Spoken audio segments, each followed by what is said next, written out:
welcome back to Long Dog Book Reviews. I'm Shelby and this is Kiwi, and today we're going to talk about Fight Club. The first rule of Fight Club is, you do not talk about Fight Club. This book was published in 1996 by author Chuck Palahniuk and was adapted for the big screen in 1999 in a film starring Edward Norton, Brad Pitt, and Helena Bonham Carter. This is probably one of the most influential works of the 1990s, dealing with issues that were relevant then and are arguably even more so today, such as existential dread, angst, changing family dynamics, anarchy, and anti-consumerism. The story is often associated with other works such as American Psycho by Bret Easton Ellis, Trainspotting, which was a movie released in 1996 starring Ewan McGregor, which was also a novel, but the author's name escapes me, and American History X was a movie released in 1998, also starring Edward Norton. It follows an insomniac who hasn't slept in 6 months, and at the behest of his doctor, visits a support group so he can, quote-unquote, see what real suffering is like. And he instantly becomes addicted, because the ability to cry and the ability to fully release emotion is exactly the catalyst he needed to get him to sleep. So he ends up going to support groups every night, where he ends up running into another faker named Marla Singer, played by Helena Bonham Carter. Knowing that there's another faker in the room makes him unable to sleep. He and Marla end up striking out a deal where they split up their support groups. Testicular cancer should be no contest, I think. Well, technically, I have more of a right to be there than you. You still have your balls. The narrator works as an insurance agent for a company that deals with recalls, and as a result, he ends up flying a lot. So he describes everything as being single serving. Single serving sugar, single serving coffee, single serving friends. And he doesn't really have any friends in his life, so that's about as far as the social interactions ever get. And on one of these flights, he meets an enigmatic man named Tyler Durden, who he ends up calling as soon as he gets home after finding out that his apartment has mysteriously blown up.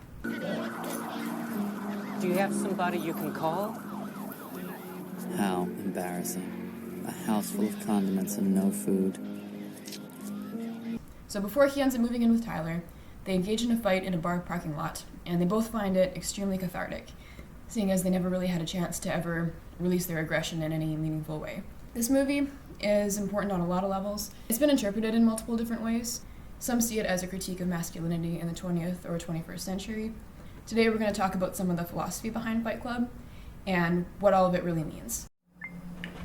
So As Fight Club is a movie and a book that deals with the issues of intergenerational angst and masculinity. I have a special guest on the show today who can help give us a bit more insight. My husband. Hi. So we watched Fight Club together for the first time about 2 months ago, right? Yeah, 2 or 3 months, yeah. Okay, so it's one of your favorites, and now it's become one of my all-time favorites. Yeah. And I think there's a few questions we can probably discuss. So, given that the movie was released in 1996, how relevant do you think it is today versus back in the 90s? Oh, super relevant. It's just even more speaking to power and resisting and, fighting back against an apparatus that doesn't resemble you. People say that like everyone was happy in the 90s. You probably remember it a bit better than I do. But was everyone happy in the 90s, or were there a lot of social problems?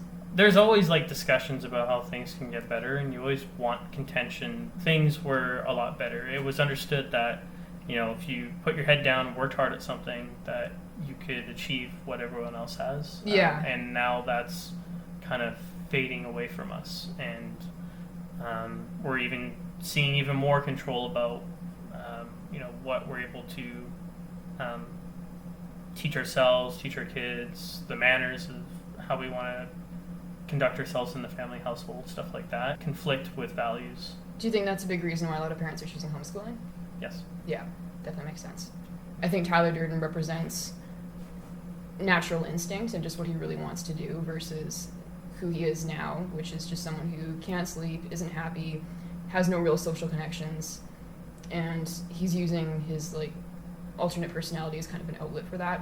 In terms of work versus play versus life, so do you think it's any more out of whack now than it was back in the 90s? Well, back in the 90s, you used to have single parent income housing, and that's gone down. And a bigger issue has come up, which is just more single parents in the movie, and that's what's happening now in 2024. Is in the movie, people are saying, okay, well, we don't want to have the things own us. Right? Yeah. So the possessions that we have own us, and that's good. and all. But now you're seeing an equal conversation of, well, maybe you don't need a house. Maybe that should be your goal, right? And so you're kind of seeing like an almost like devilish way of like playing on that, which is the movie is glorifying almost primal instincts and drives to right wrongs and to be free of possessions that turn you into someone that you're not. Now our current government is saying, well, maybe we just get rid of the idea of owning a home. The World Economic Forum actually put out an article explicitly saying that I think it was called "I Own Nothing, Have No Privacy, and Life Has Never Been Better." So it's kind of diminishing the idea of privacy as a valuable thing and personal property is a valuable thing.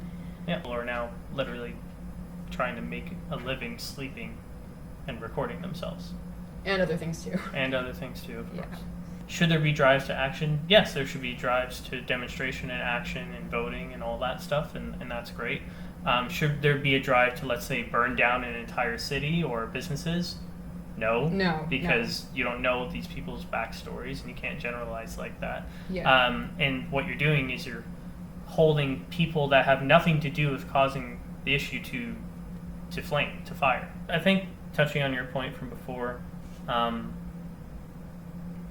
in a time, especially with a movie like this, where it's like, we want freedom from possessions and we want freedom from all these rules that we're putting in place, and so we're going to, assault people, burn down buildings to demonstrate and get our way. Well, at the same time, during COVID and all that stuff, people wanted or voted in more control or government, right? So, like, the less control that you have over your life, like, the less moral responsibility you bear, I guess, but you have to be willing to take on moral responsibility if you want to be autonomous, if you want to be your own person. Yeah, the people, you, the audience, are able to identify with the movie. And to that degree, you are not alone with any other members of the audience. You want freedom. You want to be able to stand up for what you believe in. However, us as a society still need to function and make sure that everyone's safe and we can move forward. Yeah, and there's also a line where he talks about being God's middle children. And I think that with our generation, with millennials and with Generation Z, we lived through COVID, we lived through mass inflation. It's when, like you said, we saw the biggest amount of government control and the biggest amount of, willingness to buy into it. So that itself is kind of scary when you think about it. We're the middle children of history, man. No purpose or place. We have no Great War, no Great Depression. Our Great War is a spiritual war. Our Great Depression is our lives. Our war is an informational war with disinformation, misinformation, all that stuff being put out by government right now. It's like, so everything's coming out. You're seeing it on the X platform when they released the pages showing how much government control over the narratives there were. You're seeing it in our very own government officials. You're seeing it in international, overseas meetings that have nothing to do with our country, except for like imposing values that we didn't elect for. So one other question I wanted to ask was, what was your favorite scene from the movie and why? My favorite scene was the car scene. So when they're driving and Tyler's asking him to slow down, take control of the wheel, and the idea was like, this isn't, just some road trip that you're gonna go back home after. It's like, you have to be dedicated to the cause. Like, you have to go the mile and really walk that mile to get to the end goal, because it's going to be worth it. And do the dirty work. Yeah. Let go is really important. Yeah, that's what he kept saying, was just let go, just let go. And Yeah. then at the end he says, we just had a near-life experience after they crashed. Yeah. But in the book, this was actually after he had found out that he and Tyler Durden were the same person, and he was in a car with a mechanic who already knew that he was the real Tyler Durden. And he's just driving in the car with the mechanic, and the mechanic is going right into oncoming traffic, but the same conversation occurs. Like, they talk about the same things. Yeah. Yeah, no, it's a very powerful moment. It's a wake-up call to the audience as well, because at this point you're like mid to late into the movie, and things are kind of, you've been shocked and awed as so many times at this point, and this is kind of literally a wake-up call, both figuratively and and within the movie and everything, even within the message, right? Even literally. So it's a really cool, well thought out scene that wakes up the audience for sure. Mm-hmm. Yeah. Yeah, no, that was definitely a really good scene. And then my personal favorite was when Tyler first gives him the lie burn on the back of his hand. This is a chemical burn. It'll hurt more than you've ever been burned, and you will have a scar. What are you doing? Guided meditation worked for cancer. Could work for this. Stay with the pain. Don't shut this out. No, God! Look at your hand. The first soap was made from the ashes of heroes, like the first monkey shot into space. Without pain, without sacrifice, we would have nothing. And he's trying to, like, walk him through being able to withstand the pain before he neutralizes it with vinegar. And that's when he says, Our fathers were our models for God. If our fathers bailed, what does that tell you about God? No, I don't. Listen to me. You have to consider the possibility that God does not like you, never wanted you. In all probability, he hates you. This is not the worst thing that can happen. It isn't. We don't need him. We don't. I agree. I got it. Fuck damnation, man. Fuck redemption. We are God's unwanted children. So be it. and yeah, like you said, or like I said earlier, that just means that he feels like his generation has no real significance. They never really had, like, a male role model. They feel like they need something to stand for. And, like, they have no freedom because they're owned by their possessions. Yeah, and you're still seeing that issue play out, which is we're still having an issue with single parenthood. We're still having an issue with men being raised by women, which is not a terrible thing, but the imbalance is the terrible thing. Yeah. So you want the male role model. You know, if you're doing something stupid as a kid, you need to be knocked in the head, or if you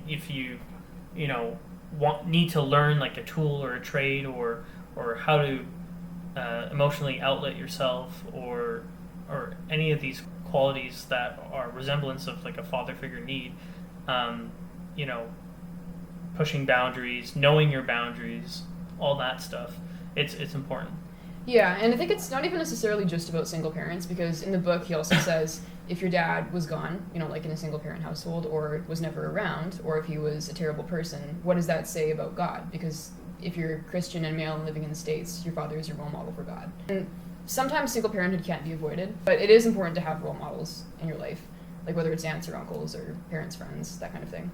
Yeah, so, like, society influences culture, right? And Yeah. then so essentially, if you don't have a proper network, a network of support, or I would say counseling to guide people through those tough times, or if your government's just, like, really making those times hard for you to navigate, that's the other thing, right? If the government decides that you're not allowed to look after your own family anymore, like... Oh, no, even, like, if things just generally cost more and you're making less, money's Exactly. like the number one, I think, issue with any families. And I guess two more questions that I have, just kind of to finish up here, is what do you think Palahniuk was trying to say about affluence, given the fact that you see scenes of Tyler pissing in the soup and, like, damaging the food and whatnot? It's not doing anything.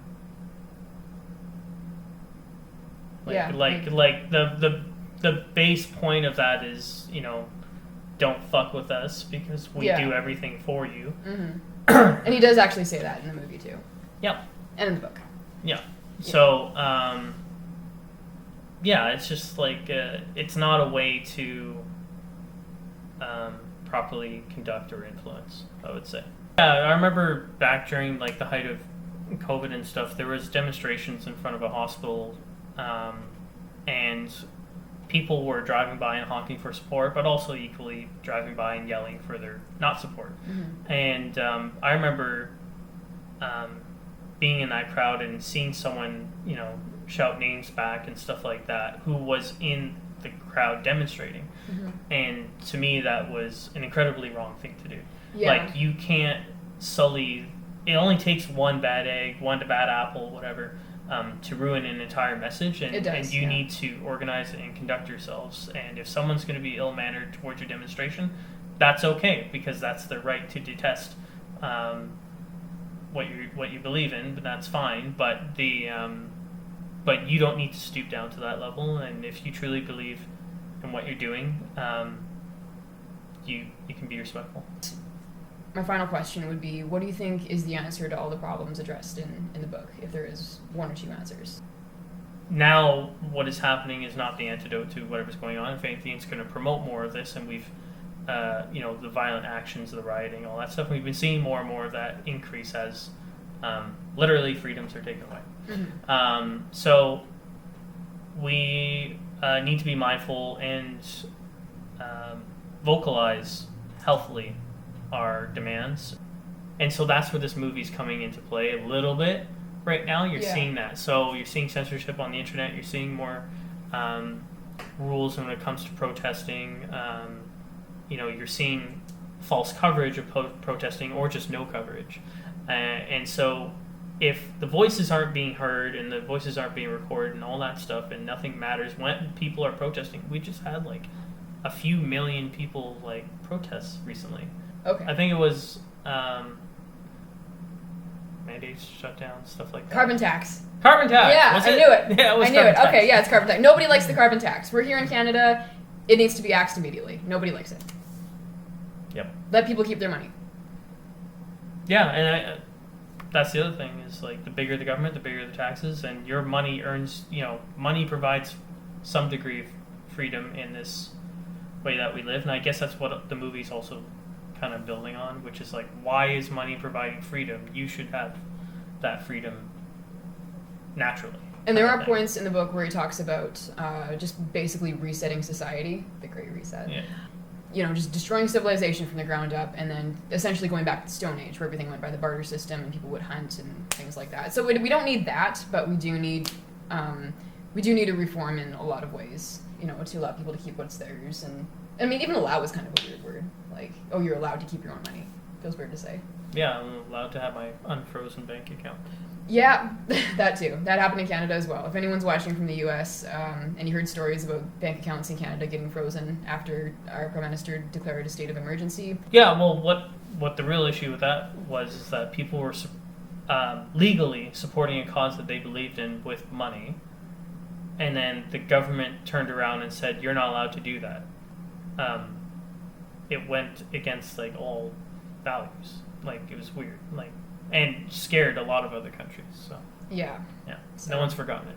Great movie. It's important. Needs to be watched. Needs to be discussed, explored. Because everybody, to some degree, identifies with this movie. Everybody wants, to be rock stars and famous and all that stuff, right? As said in the movie. But there is a reality as well. That we have to live within our means, live within our society, like our people, and take care of each other. So, And this whole time that we were talking, we realized that we forgot the long dog. It's called Long Dog Book Reviews, but we're missing something important. So here she is. She's a dachshund, but right now she's a baby. That was a big yawn. Yeah, so Fight Club, very good movie, very good book. It's a short read. She kept me company the whole time. And, it comes highly recommended. And thanks for joining me today, babe. No problem. All right, have a great day. Bye.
My God, I haven't been fucked like that since grade school.